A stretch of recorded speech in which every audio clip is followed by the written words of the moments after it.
തൃപ്പൂണിത്തുറയിൽ സ്ഫോടനം നടന്ന ചുരക്കാട് മജിസ്ട്രേറ്റിയൽ അന്വേഷണം നടത്തുന്ന സബ് കളക്ടറാണ് തെളിവെടുപ്പ് നടത്തിയിരിക്കുന്നു. സംഭവത്തിൽ 2 ആഴ്ചക്കകം റിപ്പോർട്ട് നൽകുമെന്ന് സബ് കളക്ടർ കെ മീര പറഞ്ഞിരിക്കുന്നു. അതേസമയം കസ്റ്റഡിയിലുള്ള 5 ക്ഷേത്രം ഭാരവാഹികളുടെ അറസ്റ്റ് ഉടൻ രേഖപ്പെടുത്തും. അതിനിടെ മരട് വെടിക്കെട്ടിനുള്ള അനുമതി ജില്ലാ കളക്ടർ നിഷേധിച്ചിരിക്കുന്നു. കൂടുതൽ വിവരങ്ങൾ നൽകാൻ കൊച്ചിയിൽ നിന്നും എബി ചേരുന്നുണ്ട്. എബി, ഇപ്പോൾ സബ് കളക്ടർ നേരത്തെ സ്ഥലം സന്ദർശിക്കുകയുണ്ടായി. 2 ആഴ്ചക്കകം റിപ്പോർട്ട് സമർപ്പിക്കണം എന്നുള്ള കാര്യങ്ങളൊക്കെ പറഞ്ഞിട്ടുണ്ടായിരുന്നു. അതേസമയം മറ്റൊരു തീരുമാനം കൂടി വന്നിരിക്കുന്ന ഒരു സാഹചര്യം, മരട് വെടിക്കെട്ടിനുള്ള അനുമതി നിഷേധിച്ചു എന്നുള്ളൊരു കാര്യം കൂടി അറിയാൻ കഴിയുന്നുണ്ട്. എന്തൊക്കെയാണ് കൂടുതൽ വിശദാംശങ്ങൾ?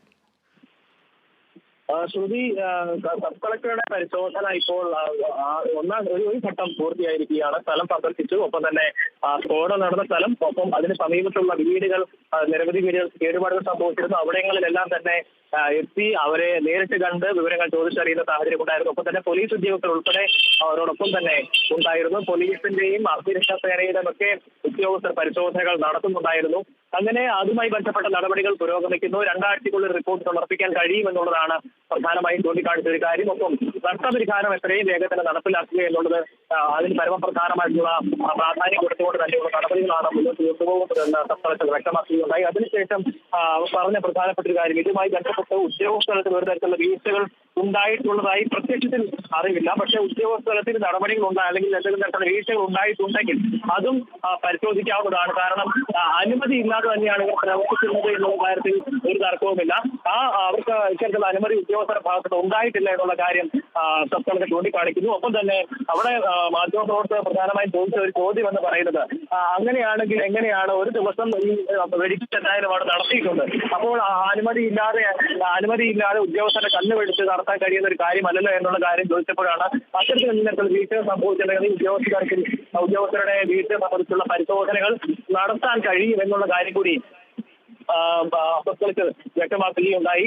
എന്തായാലും ഇതുമായി ബന്ധപ്പെട്ട് കോടതി സമീപിക്കുന്ന നിലപാട് നേരത്തെ തന്നെ പ്രദേശവാസികൾ, ഈ ദുരന്തത്തിന് ഇരയായിട്ടുള്ള ആളുകൾ നമ്മളോട് പറഞ്ഞിരുന്നു. അത് അവർ നാളെ കോടതിയെ സമീപിക്കാനുള്ള തീരുമാനത്തിലാണ്.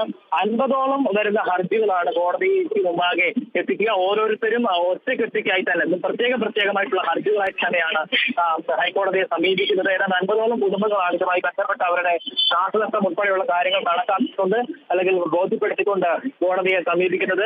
എത്രയും വേഗം തന്നെ ഈ നഷ്ടപരിഹാര തുക ലഭ്യമാക്കുക എന്നുള്ളതിനെ കുറിച്ചുള്ള അല്ലെങ്കിൽ അത് നഷ്ടപരിഹാര തുക ലഭ്യമാകുന്നത് വേഗത്തിലാക്കുന്നതിന് വേണ്ടിയിട്ടാണ് കോടതി സമീപിക്കുന്നതെന്നാണ് അവർ പറഞ്ഞത്. കാരണം സർക്കാർ തരത്തിലുള്ള നടപടികളിലേക്ക് പോവുകയാണെങ്കിൽ അത് വലിയ രീതിയിലുള്ള കാലതാമസം ഇടയാക്കുന്ന സാഹചര്യമുണ്ട്. അതുകൊണ്ട് തന്നെ അത്തരത്തിൽ കാലതാമസം ഉണ്ടായിക്കഴിഞ്ഞാൽ നിലവിലെ സാഹചര്യത്തിൽ പ്രദേശത്ത് ജീവിക്കാൻ കഴിയാത്ത ഒരു സാഹചര്യം തന്നെയാണ് എന്നുള്ള കാര്യം കൂടി അവർ പറയുന്നു. കാരണം ആ സ്ഥലത്തെല്ലാം തന്നെ പോയി കാണുന്ന മനുഷ്യർക്ക് കൃത്യമായ രീതിയിൽ മനസ്സിലാക്കാൻ കഴിയും. കാരണം വീടുകളെല്ലാം തന്നെ ആ നിലയ്ക്ക് ഏതാണ്ട് തകർന്ന അവസ്ഥയിൽ തന്നെയാണ്. 8ഓളം വീടുകൾ ഇത്തരത്തിൽ കേടുപാടുകൾ സംഭവിച്ചിട്ടുണ്ട്. നാശനഷ്ടം പൂർണ്ണമായും തകർന്ന അവസ്ഥയിൽ തന്നെയാണ് ഉള്ളത്. ആ കാര്യങ്ങളെല്ലാം തന്നെ പരിഗണനയ്ക്ക് വരുന്ന ഒരു സാഹചര്യം കൂടിയാണ്. എന്തായാലും ഇതുമായി ബന്ധപ്പെട്ട് നാളെ അവർ ഹൈക്കോടതിയെ സമീപിക്കാൻ തന്നെയാണ് തീരുമാനം. അതിനുള്ള നടപടികൾ ആരംഭിച്ചിട്ടുണ്ട്. അപ്പം ഇതുമായി ബന്ധപ്പെട്ട് ഈ അനുമതി ഇല്ലാതെ വെടിക്കെട്ട് നടത്തി എന്നുള്ള ഒരു കേസ് കൂടി ഇതുമായി ബന്ധപ്പെട്ട് എടുത്തിരുന്നു. അതുമായി ബന്ധപ്പെട്ട് ഈ കരയോഗത്തിന്റെ പ്രധാനപ്പെട്ട ആളുകൾ ഉൾപ്പെടെയുള്ള 9ഓളം ആളുകളെ കസ്റ്റഡിയിൽ എടുത്തിട്ടുണ്ട്. അവർ ഈ അനുമതിയില്ലാതെ ഇത്തരത്തിൽ വെടിക്കെട്ട് നടത്തി എന്നുള്ള സംഭവത്തിൽ കേസ് എടുത്തതിന് പിന്നാലെ തന്നെ ഇവർ ഒളിവിൽ പോയിരുന്നു. ഇന്നലെ അർദ്ധരാത്രി 12 അർദ്ധരാത്രിയോടുകൂടി തന്നെയാണ് ഇവരെ കസ്റ്റഡിയിൽ എടുക്കുന്നത്. മൂന്നാറിൽ നിന്നുമാണ് ഇവരെ കസ്റ്റഡിയിൽ എടുത്തിരിക്കുന്നത്. നിലവിൽ ഇവരിപ്പോൾ തൃപ്പൂണിത്തുറ പോലീസ് സ്റ്റേഷനിലാണ് ഉള്ളത്.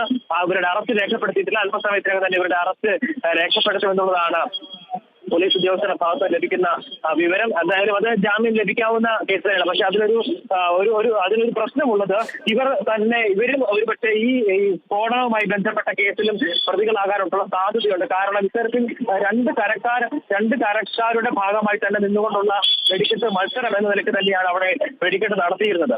അപ്പോൾ ആ ഘട്ടത്തിൽ ഈ സ്ഫോടനവുമായി ബന്ധപ്പെട്ട എന്തെങ്കിലും തരത്തിലേക്കുള്ള പ്രതിചേർക്കലുകൾ ഉണ്ടായിട്ടുണ്ടെങ്കിൽ ഈ വകുപ്പുകൾ ഒരുപക്ഷെ നിൽക്കുകയില്ല. അതിനപ്പുറത്തേക്ക് കാര്യങ്ങൾ പോകുന്ന സാഹചര്യം കൂടി ഉണ്ടാകാനുള്ള സാധ്യതയുണ്ട്. അത് പരിഗണിച്ചുകൊണ്ടാണ് ഇപ്പോൾ പോലീസ് അതുമായി ബന്ധപ്പെട്ട പരിശോധനകൾ കൂടി നടത്തുന്നുണ്ട്. എന്തായാലും ഇതുമായി ബന്ധപ്പെട്ട് ഇത്തരത്തിൽ നടപടികൾ പുരോഗമിക്കുന്നു. സബ് കളക്ടറുടെ പരിശോധന ഇന്ന് എന്താണ് പൂർത്തിയായിട്ടുണ്ട്. ബാക്കി നടപടിക്രമങ്ങൾ തുടരും. വ്യക്തമാണ്. തൃപ്പൂണിത്തുറയിൽ സ്ഫോടനം നടന്ന സ്ഥലം സന്ദർശിച്ചിരിക്കുകയാണ് സബ് കളക്ടർ. 2 ആഴ്ചക്കകം റിപ്പോർട്ട് സമർപ്പിക്കാൻ സാധിക്കുമെന്നാണ് കരുതുന്നതെന്നുള്ള പ്രതികരണമാണ് ഉണ്ടായിരിക്കുന്നത്. അപകടത്തിന്റെ എല്ലാ വശങ്ങളും പരിശോധിക്കും, നഷ്ടപരിഹാരം സംബന്ധിച്ച ചർച്ചകൾ നടത്തുമെന്നും സബ് കളക്ടർ പറയുകയുണ്ടായി. ഉദ്യോഗസ്ഥ തലത്തിൽ വീഴ്ച സംഭവിച്ചിട്ടില്ലെന്നും അവർ പറയുകയുണ്ടായി. ബലക്ഷയമുള്ള വീടുകൾ പരിശോധിച്ച ശേഷം ആവശ്യമെങ്കിൽ പൊളിച്ച് നൽകും എന്നുള്ള രീതിയിലുള്ള പ്രതികരണങ്ങളൊക്കെ നടത്തിയിട്ടുണ്ട്. അതേസമയം കസ്റ്റഡിയിലുള്ള